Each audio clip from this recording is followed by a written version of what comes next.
Hello and welcome to our first podcast.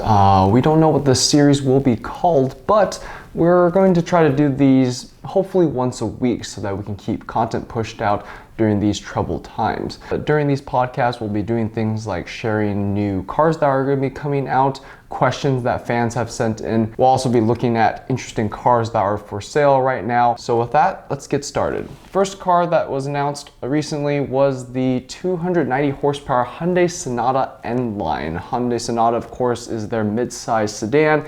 N-Line is kind of their sporty trim level that they're trying to do.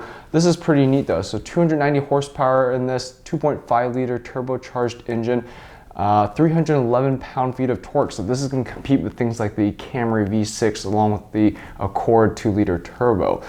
Pretty interesting space for it to be competing in. Very established players like the Camry and the Accord, those are kind of the king in that segment. Sonata is, going to be a much larger vehicle. It looks like the N-Line will be pretty interesting to see them try to spice up what is otherwise a really boring and regular sedan. Something else that's on the list that would also be interesting would be the Mazda 6 with the turbo engine. I think that actually has much closer torque numbers anyways to this than the Camry V6. Next, we also have the 2022 VW Golf R. The VW Golf, of course, just came into its 8th generation, Mark 8, as they call it. GTI was already announced a while back, but Golf R has now been announced. 315 horsepower, all-wheel drive, of course, like Golf Rs have been for a while, and also has a drift mode, just like the Focus RS did. And most importantly, it does come with a manual transmission. I'm starting to like the Mark 8 more and more. I was a huge fan of the Mark 7's styling. I like kind of that really squared off, sharp, angular look. The Mark 8 is a little bit smoothed out, so not exactly my cup of tea, but I'm starting to like it more and more. It's very modern. The interior is a little troubling. I think it has the same issue as the GTI, where everything is just touch and capacitive in terms of like the buttons and controls and things like that. Even the volume adjuster on the steering wheel is some type of touch sensitive strip, which I just don't know why we have to keep moving that direction. Why can't we just have real buttons? Touch sensitive things just don't work very well in multiple climate conditions. It's just something to go wrong in the long term, and it's just going to make long-term ownership really frustrating, in my opinion. And that's not even taking into account of vehicles that have the heating controls in the actual touchscreen system. Imagine coming to your car on like a very hot or cold day and you're desperate to try to adjust the climate control and the system doesn't work, and now you're either freezing or you're sweating. It's just needlessly complicated. I don't know why cars are doing that. There's a new engine in the Subaru Crosstrek. Traditionally, the Crosstrek came with a 2-liter engine. That 2-liter engine made about 152 horsepower, 145 pound-feet of torque. Honestly, not quite enough for a vehicle of that size nowadays anyways. Good fuel efficiency, but still. But now on the higher Crosstrek trim levels, such as the Crosstrek Sport, and I believe the Limited as well, it's gained the 2.5 liter from the larger Outback and the Forester, and that engine is a lot more fun. 182 horsepower, 176 pound-feet of torque should really make a difference in how the car feels. Couple of caveats though, again, it's only available on the upper trim, which means it's not available with the manual transmission. If you want a manual, you have to get the 2-liter, which I think is a bit of a missed opportunity. But glad to see that the Crosstrek is finally getting an engine to make it a little bit more fun, because otherwise I find that kind of packaging really exciting. A small car that's been raised up a little bit that can have some off-road capabilities, has kind of like a off-road rugged look. I really enjoy that type of vehicle. For those of you who have been keeping up with Cadillac's naming scheme, Cadillac has now gone to calling all of its sportier models Vs. So traditionally we had things like the CTS and the CTS V being the high performance version.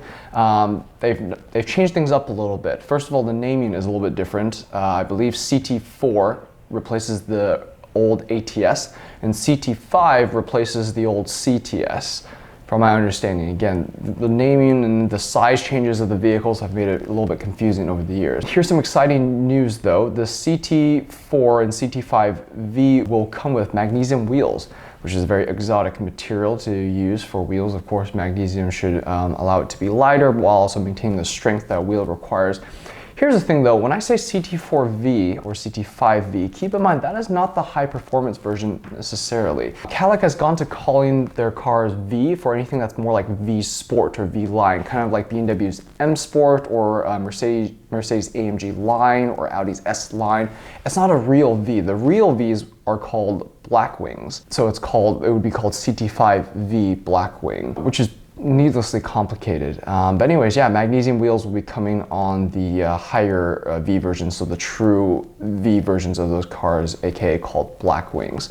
Now, in our podcast, I also want to talk about some cars that are being sold. I find the used car market to be incredibly exciting.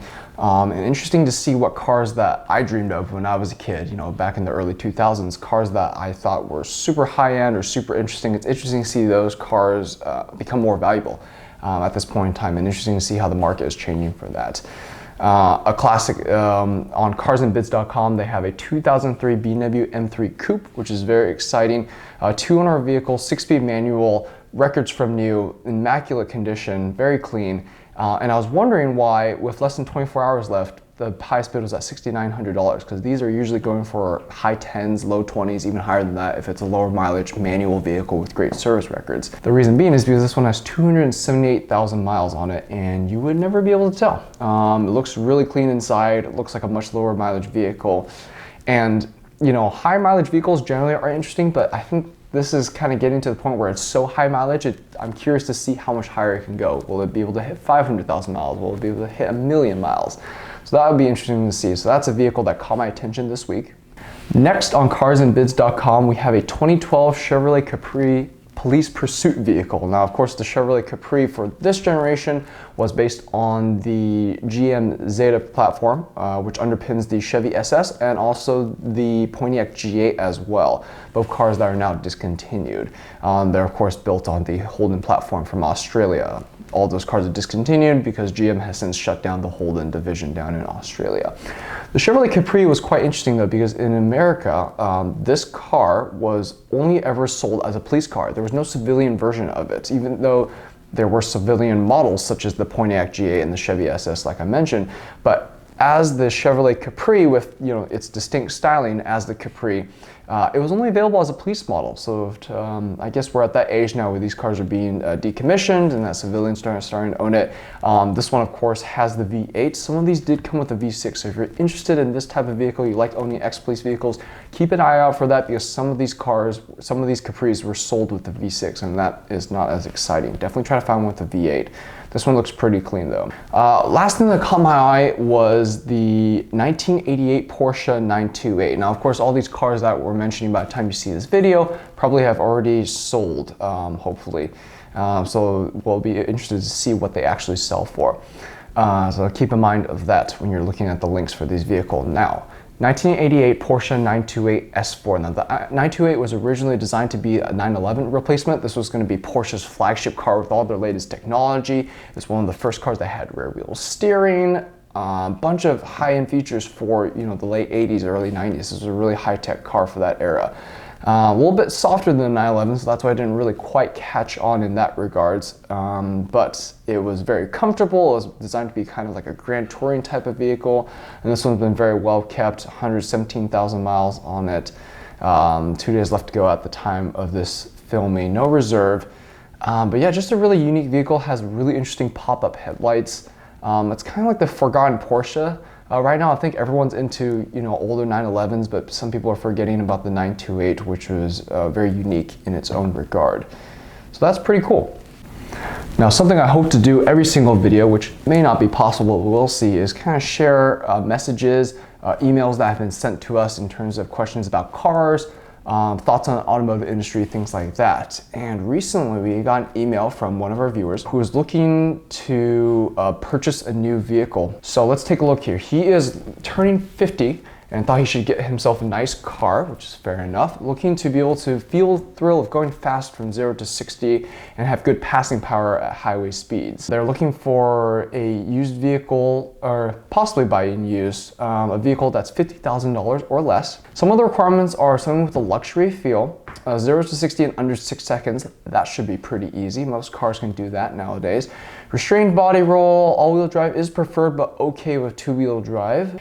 Sedan, 5 passengers without squishing them, and all the latest safety features, blind spot monitoring, rear camera, you name it. And the brilliant thing is, not only did he give me his requirements, he also has done quite extensive research as well, and has watched most of our videos based on the cars that he is curious about. But let me know if you have another car that I didn't think of when I was going through this list with them, but we'll take a look here. So some of the cars that he's been interested in, based on the requirements that he has stated, is the Genesis G80. He was very impressed with that vehicle from watching our video. G80 is a good car. I think it has amazing styling. It's very comfortable. The one thing about the G80, specifically the Sport that we drove, it just didn't quite drive as sporty as the trim level would suggest it drove. I think the competition has gone a long ways in terms of balancing comfort and also sportiness, but beyond that, awesome vehicle. I think it's great value as well. The problem that our viewer has here though is that the wife doesn't respect the brand, and I can totally understand that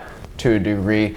Branding is very important for some people, you know, and if people drive around with a car that they don't like the badge on, it is what it is. I think it's a shame though, because I think there are so many brands that have really changed their perception with the market. Worth giving a shot, you know. A brand is one thing, but that's how you get the best value. Things like the Kia Stinger, for example, which is also mentioned in this list as well. Our viewer here was also looking at Lexus, but thought that it seems like it's for older people, which is fair enough. Lexus generally has a more comfort vibe than a sporty vibe. I did mention that he should take a look at the GSF because we were immensely impressed with that vehicle. Very fast, very comfortable, last of the naturally aspirated high performance cars. The GS is also being discontinued this year, which is incredibly sad, which will either do two things to the used market. Either values will continue to crash because it's clear that no one wants them, right? If Lexus has decided that it's just not worth making them anymore, or they'll shoot up in value because they're not being made anymore. So we'll have to see. It'd be such a shame because I really wanted to pick up GSF eventually on the used market for a significantly lower price than the brand new price. Horrible infotainment system and all. So that's Lexus. Oh, the other problem with Lexus as well, some of their higher end cars don't seem to have Android Auto or CarPlay. It's only on their lower models. Hopefully that's changing soon. The GSF that we had was a $90,000 vehicle without Android Auto or Apple CarPlay, and yet their Lexus NX, their base SUVs, their smaller sedans had that, so that was a little weird. Porsche, our viewer here was also interested in the Panamera. A couple of problems with the Panamera though, primarily being that it is a 4-seater vehicle. It doesn't have a middle seat in the back, which I think is a missed opportunity. That'd be really fun. Panamera is also a really small car inside. It's a massive car on the outside, it's extremely long, but inside it feels cramped. I think they were going for like a snug fit, but it is not as spacious as the exterior dimensions would suggest, so that's something to consider. And also apparently important to our viewer as well to be able to seat 5 adults comfortably. Reliability was a concern as well when he was looking at these vehicles. Porsches generally are pretty reliable, especially for a European automaker. With that said though, if something does go wrong, Porsche labor is no joke. Porsche parts are no joke. It would be expensive if it ends up needing service or something like that. Kia Stinger was also something of interest, like we talked about. Fantastic vehicle. That was one of my favorite cars of 2018. Just an incredible car. Very comfortable, drives brilliantly. Long term though remains to be seen. A couple of magazines have kept them for long term, 30, 40,000 miles. And the interior started having issues at that mileage, so only time will tell in terms of at least mechanical reliability. In terms of interior quality, seems like it's having some issues after a couple of years. Same problem though, viewer's wife doesn't want him to drive a Kia, doesn't like the brand. Infiniti Q50, now this is a car, oh man, where do I start with the Q50? I think it's a shame, really. I think it drives really well, the Q50, has a great engine. I think the styling is fantastic, but the interior is a little bit, it's a little bit dated, and also the infotainment system is also incredibly dated as well. Our editor actually had a Q50 a couple of years ago, and he ended up getting the infotainment system replaced twice, if I remember correctly, both under warranty. That's how many times it failed, which is a little bit concerning for the long term. Thankfully, he got rid of that vehicle soon afterwards. But then he bought a GTI, so I'm not sure how much of a reliability upgrade that is. But anyways, Acura TLX. There's a new one coming out. I can't remember if it's already out or if it's going to be later this year, or if it's, I know the model year is 2021, so it should be out real soon. I had an Acura TL, I had a 2000 Acura TL. Really enjoy that car. It was a good blend of something that's kind of sturdy, a little bit sporty, got good power, very comfortable, very reliable. Really enjoy that car. When that generation TL got replaced, they got replaced by something a little bit bigger. It had that really controversial styling, the new, late 2000s, early 2010 Acura styling that everyone was, kind of iffy about. That car was a lot bigger and just didn't have that magic that my generation had. Now, when they went to the TLX, which combined, of course, the TSX and the TL into one model, I was really optimistic because it had great styling, it looked really good. It was also almost the exact same size as my generation TL, so it got the size down. But I actually had one as a loaner car when my TL was in service. It was the V6 all-wheel drive, and it just felt numb. It was just a very soft feeling vehicle. It just didn't have that direct feeling to it, and I was kind of disappointed because I wanted to love that body style with that V6, with that all-wheel drive. It would have just been a great package. Unfortunately not. However, I have driven the two-wheel drive version of the car, including both the 4-cylinder and the 6-cylinder, and the two-wheel drive version is a lot more fun than the all-wheel drive. It seems to have better steering feel. The steering is also a lot more naturally weighted. The whole car just feels sharper as a two-wheel drive car, which is kind of disappointing because I would really like to have that driving experience with the stability of all-wheel drive. That would have been really cool. The viewer did note that TLX felt a bit small to him. Again, this is based on the current outgoing TLX generation, not the one that's being announced, or sorry, being released soon. They did note that there wasn't enough legroom in the TLX, which is fair enough. It's a bit small for the class. With that said though, it should still be pretty decent. You'll notice a huge difference in cars in this class with front wheel drive versus like a rear wheel drive platform car. The TLX being front wheel drive based is going to have a lot more leg room than something like a BMW 3 Series, which is around that class. So something that's worth keeping in mind if you really care about rear leg room, something front wheel drive based is going to be a better bet. Lexus ES, for example, has significantly more rear leg room than a Lexus GS, even though the GS is a little bit larger on the outside and is the more expensive higher end car.